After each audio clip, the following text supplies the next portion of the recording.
साल 2001 की एक ठंडी शाम थी। दिन ढलने लगा था। आसमान में काले बादल होने के कारण हर तरफ घनघोर अंधेरा दिखाई दे रहा था। विजय का दिल्ली में आज पहला दिन था। कोचिंग में एडमिशन तो हो गया था, लेकिन रहने के लिए कमरे का इंतजाम करने के लिए पूरा दिन दौड़ भाग में ही बीत गया था। बड़े शहर के अच्छे कॉलेज और कोचिंग में एडमिशन जितनी आसानी से मिल जाता है, बैचलर लड़कों को कमरा उतनी ही मुश्किल से मिल पाता है। विजय अभी रात बिताने के बारे में सोच ही रहा था कि अचानक एक बार फिर से जोरदार बिजली कड़कती है और विजय अपने ख्यालों से बाहर आ जाता है। वैसे तो दिल्ली में आमतौर पर हर तरफ भीड़ नजर आती है, लेकिन ये आउटर दिल्ली का इलाका था। जिस बस स्टॉप पर खड़ा वो बस आने का इंतजार कर रहा था, वहाँ आसपास कोई भी नजर नहीं आ रहा था। मौसम लगातार बिगड़ता जा रहा था और दूर दूर तक इंसान का कहीं कोई नाम और निशान नजर नहीं आ रहा था। अचानक ही विजय को अपने पीछे किसी के होने का एहसास होता है। विजय पलटकर देखता है तो पाता है वहाँ पर जीन्स और कुर्ती पहने एक लड़की खड़ी हुई है। विजय कुछ देर तो चुपचाप खड़ा हुआ बारिश की बूंद को निहारता रहता है, फिर लड़की की तरफ देखकर कहता है, इतनी रात को आपको अकेले नहीं निकलना चाहिए था। मौसम भी खराब है, आपको अपने घर से किसी को बुला लेना चाहिए था। बस तो पता नहीं मिलेगी या नहीं। विजय के बात करने पर लड़की भी एक नजर विजय की ओर देखती है और उसके बाद फिर से चुपचाप खड़े होकर सड़क की ओर देखने लगती है। विजय को लड़की का ये बिहेवियर थोड़ा अटपटा सा लग रहा था, इसलिए आगे कुछ भी कहे बिना विजय भी चुपचाप सड़क की तरफ देखने लगता है। विजय और वो लड़की लगभग 40-45 मिनट से बस स्टॉप पर ही खड़े थे और अब रात के लगभग 9:30 बज गए थे। विजय को जोरों की भूख भी लगी हुई थी, इसलिए अब वहां खड़े रहकर बस का इंतजार करना और भी कठिन होता जा रहा था। मुझे नहीं लगता इस रूट से कोई भी बस जाने वाली है। तुम दिल्ली के नहीं लगते, कहाँ के रहने वाले हो? हाँ, मैं एक्चुअली जौनपुर से आया हूँ। यहाँ पर यूपीएससी की तैयारी करने के लिए कोचिंग में एडमिशन लिया है। फिलहाल रहने का इंतजाम नहीं हो पाया, इसलिए बस कमरे की तलाश में ही लौटते हुए देर हो गई। तो कहाँ जाओगे अब? देखता हूँ, रेलवे स्टेशन के पास किसी लॉज में रुक जाऊंगा। तुम्हें रहने के लिए जगह की जरूरत है? वैसे मेरी सोसाइटी में फ्लैट खाली है, अगर तुम्हें जरूरत हो तो मैं हेल्प कर सकती हूँ। ओके, अब कहाँ रहती हैं आप? बस यहाँ से कुछ दूर पर मेरा फ्लैट है, मैं वहाँ रेंट पर रहती हूँ। आप चलिए, मैं आपको अपना फ्लैट दिखा देती हूँ। अब इतनी रात को चलना ठीक होगा क्या? आप मुझे एड्रेस दे दीजिए, मैं सुबह आता हूँ ना। ये दिल्ली है, यहाँ कभी रात नहीं होती। और तुम कौन सा लड़की हो जो घबरा रहे हो? वैसे भी यहाँ बस स्टॉप पर रात बिताना सेफ नहीं है, सामने ही कब्रिस्तान है। कई बार लोगों को पैरानॉर्मल एक्सपीरियंस हुए। भूतों पर तो विश्वास करते होंगे ना तुम? कभी महसूस किया है आधी रात को सन्नाटे के बीच किसी की प्रेजेंस को? क्या आप भी, ये भी कोई वक्त है मजाक का? विजय कुछ पल के लिए सोचता है और फिर लड़की के साथ चलने के लिए तैयार हो जाता है। तुम नजदीक में ही रहती हो, फिर आधी रात तक बस स्टॉप पर क्यों खड़ी थी? तुम तो आसानी से वॉक करके जा सकती थी ना। मैं बस अपनी सहेली का इंतजार कर रही थी, लेकिन लगता है अब वो नहीं आएगी। अपने बॉयफ्रेंड के साथ ही रुकेगी आज। वैसे भी मैं किसी से नहीं डरती। दिशा नाम है मेरा, बरेली की रहने वाली हूँ। कुछ दूर तक पैदल चलने के बाद विजय और दिशा एक पुरानी सी कॉलोनी के पास पहुंच गए थे। ये कोई सरकारी कॉलोनी नजर आ रही थी। कॉलोनी के एंट्रेंस पर एक लोहे का बड़ा सा दरवाजा था, जिसका पेंट जगह जगह से उखड़ा हुआ था। कॉलोनी बड़ी पुरानी और सुनसान लग रही है, थोड़ी अजीब नहीं है? तुम यहाँ रह लेती हो? हाँ, यहाँ ज्यादा लोग नहीं रहते, खाली है काफी मकान। ये 3 नंबर वाला मकान खाली है, तुम चाहो तो आज वहीं रुक जाओ। मैं भी यहीं आगे जो 2 मकान छोड़कर घर दिख रहे हैं ना, वहाँ रहती हूँ। पूरी कॉलोनी अंधेरे में डूबी हुई थी। हर तरफ सन्नाटा था और झिंगुरों की तीखी सी आवाज के अलावा वहाँ कोई आवाज सुनाई नहीं पड़ रही थी। दिशा को हाथ से बाय करते हुए विजय 3 नंबर वाले मकान का दरवाजा खोलकर अंदर जाता है और जैसे ही लाइट्स ऑन करता है, उसे अपने सामने दिशा खड़ी हुई दिखाई देती है। दिशा, तुम तो चली गई थी ना, अंदर कैसे आई तुम? अरे, तुम्हारे साथ ही तो अंदर आई हूँ, अंधेरे में ध्यान नहीं दिया तुमने। अच्छा सुनो, यहाँ पर एक बेड भी है, 1 हफ्ते पहले ही खाली हुआ है। ये रूम अभी रहने लायक होगा। तुम्हारे पास रहने की जगह नहीं है, इसलिए आज रात तुम यहीं सो जाना, सुबह मिलते हैं। विजय कभी सोच भी नहीं सकता था कि दिल्ली जैसे अनजान शहर में पहले ही दिन कोई खूबसूरत लड़की उसे मिल जाएगी और उसकी इतनी मदद भी करेगी। रात बिताने के लिए विजय अंदर जाकर बेड पर लेट जाता है। अगले दिन सुबह उसके सोकर उठने के कुछ देर बाद ही दिशा उसे नजर आती है। तुम अपनी कोचिंग हो आओ, अब इस घर से कोई तुम्हें निकाल नहीं पाएगा। तुम निश्चिंत होकर यहाँ रह सकते हो। लेकिन किराया? फ्लैट मेरे जानने वाले का ही है, तुम चाहो तो मुझे ही किराया दे देना, मैं दे दिया करूंगी। विजय को एक खूबसूरत लड़की का अपने लिए कंसर्न बहुत अच्छा लग रहा था। मैं बैंक की कोचिंग करती हूँ, दोपहर में 2 घंटे के लिए जाती हूँ, उसके बाद जब चाहे मुझसे मिलने आ सकते हो। मेरा फ्लैट नंबर 6 है। एक बात का ख्याल रखना, यहाँ पर आउटसाइडर्स अलाउड नहीं है। किसी बाहर वाले को इस कॉलोनी में लेकर कभी मत आना। और हाँ, कॉलोनी के लोगों को भी डिस्टरबेंस बिल्कुल पसंद नहीं है, इसलिए कभी भी किसी का दरवाजा मत खटखटाना। ओके। विजय को दिल्ली रास आ गई थी। हर रोज सुबह जब वो उठता, उसे दिशा के हाथ का लिखा हुआ गुड मॉर्निंग नोट उसके दरवाजे पर लगा मिलता। वे दोनों अक्सर साथ में बैठकर घंटों बातें करते और अपने भविष्य के सपने सजाते। कुछ दिन बाद, दिशा, कॉलोनी में इतना सन्नाटा रहता है, बाकी मकान खाली है क्या? कभी कोई आवाज सुनाई नहीं देती, कभी कोई आता जाता नजर नहीं आता। क्या बात है, तुम्हारा मन नहीं लगता क्या यहाँ पर? बाकी लोगों की याद क्यों आ रही है? तुम्हें बताया था ना, यहाँ रहने वाले लोग डिस्टरबेंस पसंद नहीं करते, इसलिए ज्यादातर घर के अंदर ही रहते हैं। नहीं, मन लगने जैसी कोई बात नहीं है। तुम हो ना मेरे पास, बस मैंने ऐसे ही पूछ लिया। विजय ने महसूस किया कि दिशा की आंखें इस बात के जवाब में थोड़ी बदल सी गई हैं और लहजा थोड़ा सख्त हो गया है। शायद दिशा पॉजेसिव हो रही है, उसे मेरा किसी और के बारे में पूछना अच्छा नहीं लगा। हर गुजरते दिन के साथ विजय दिशा की ओर नजदीक आता जा रहा था। जनवरी की खूबसूरत ठंडी शाम थी। विजय अपने फ्लैट की छत पर दिशा के कंधे पर सर रखकर बैठा हुआ था। दिशा, वैसे तो तुम बस 2 मकान छोड़कर ही रहती हो, लेकिन मुझसे अब ये 2 मकान जितनी दूरी बर्दाश्त नहीं होती। एक बात सच सच बताओ, प्यार करती हो ना मुझसे? बहुत ज्यादा। तुम सोच भी नहीं सकते उतना प्यार करती हो। तुम्हें पाने के लिए किसी भी हद तक जाने को तैयार हूँ मैं। सोच लो, प्यार करोगे तो हदों को पार करके निभाना पड़ेगा, वरना हम दोस्त ही ठीक है। अब बस तो हो गया फैसला। अलग अलग फ्लैट क्यों, हम एक साथ रहते हैं ना। दिशा विजय के कंधे पर सर रखकर बैठी हुई थी और विजय दिशा के लंबे बालों से खेलते हुए उससे बातें कर रहा था। तभी उसने देखा कुछ दूरी पर एक आदमी छत पर खड़ा उसे ही घूर रहा है। चलो नीचे चलते हैं। पता नहीं कौन है वो आदमी, जब भी मैं तुम्हारे साथ यहाँ बैठता हूँ ना जाने क्यों कहा जाने वाली नजरों से घूरा करता है। अरे पता नहीं ये आदमी है या भूत, ऐसे आंखें फाड़कर कौन देखता है। तुम थोड़ा सावधान रहना, मुझे ये आदमी कुछ ठीक नहीं लगता। अरे मुझे उससे कोई खतरा नहीं है, तुम चिंता मत करो, छोड़ो उसे। विजय के कहने पर दिशा अब उसके फ्लैट में ही शिफ्ट हो गई थी। दोनों लिव इन में रहने लगे थे और एक दूसरे के साथ दोनों ही बहुत खुश थे। अरे यार, कोचिंग खत्म होते ही तू ऐसे गायब हो जाता है जैसे गधे के सर पर सींग। अरे भाई, अब तो 1 साल बीतने को आया, अब तो हमारे साथ थोड़ा टाइम बिता लिया करो। इतने भी बुरे नहीं है हम कि तू हमारे साथ 2 बात भी ना कर सके। वो क्या है ना कि दिशा की कोचिंग दिन में ही खत्म हो जाती है। वो बेचारी पूरा दिन मेरा ही वेट करती रहती है, अकेले परेशान हो जाती है, इसलिए मैं जल्दी घर भागता हूँ। दिशा, मतलब तुम शादीशुदा हो? अरे नहीं, शादीशुदा नहीं हूँ। दिशा मेरी गर्लफ्रेंड है, हम दोनों साथ में ही रहते हैं। ओ भाई, गजब बात कर रहे हो, मतलब बिन फेरे हम तेरे। तब तो मिलना पड़ेगा भाई भाभी जी से। देखो, हमारे जैसे बेरोजगार बंदे पर इतना भरोसा करने वाली लड़की से एक मुलाकात तो बनती है, क्यों? मोहन की बात सुनकर विजय उसे अपने साथ कमरे पर ले जाने के लिए तैयार हो जाता है। सोसाइटी के गेट पर पहुंचकर मोहन देखता है कि सामने एक पुरानी सी टूटी फूटी खंडहर नुमा सोसाइटी दिखाई दे रही है। सोसाइटी में अंदर जाने के लिए एक गेट है जिस पर झाड़ियां लिपटी हुई हैं। अधखुले गेट से अंदर जाते हुए मोहन हैरानी से चारों ओर देख रहा था। तुम इस सोसाइटी में रहते हो? मजाक कर रहे हो ना मेरे साथ? सुबह से मजाक करने के लिए मैं ही मिला हूँ क्या तुम्हें? नहीं यार, मजाक की क्या बात है, मैं सच में इसी सोसाइटी में रहता हूँ। जहाँ तक मैं जानता हूँ ये सोसाइटी पिछले 6-7 साल से खाली पड़ी हुई है।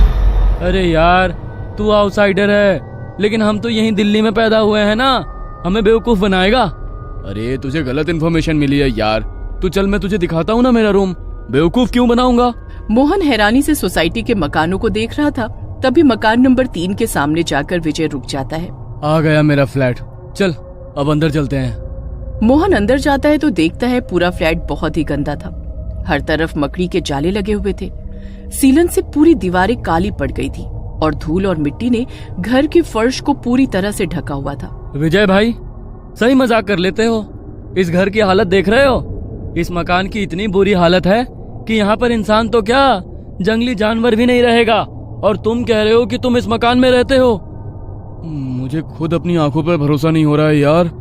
मैं झूठ नहीं बोल रहा हूँ, मैं वाकई पिछले 1 साल से इसी मकान में रह रहा हूँ। और जैसा तुम्हें ये मकान दिख रहा है ना, ये ऐसा बिल्कुल भी नहीं है। मुझे खुद समझ में नहीं आ रहा है कि अभी कुछ घंटे पहले जब मैं इसे छोड़कर गया था तब ये ऐसा बिल्कुल भी नहीं था। कुछ घंटे में इस मकान की हालत इतनी कैसे बदल गई। अरे यार, बिल्कुल साफ सुथरा चमकता हुआ घर है ये। दिशा घर की बहुत केयर करती है। कहाँ है तेरी दिशा? दिखाई तो नहीं दे रही। तू तो कह रहा था कि तेरे रूम में ही रहती है। अरे ऐसे घर में कौन लड़की रहेगी? तेरा मानसिक संतुलन तो नहीं बिगड़ा हुआ है? यार अभी भी सच सच बता, तू ये सब मजाक कर रहा है ना? अरे यार, मेरा खुद दिमाग काम नहीं कर रहा है।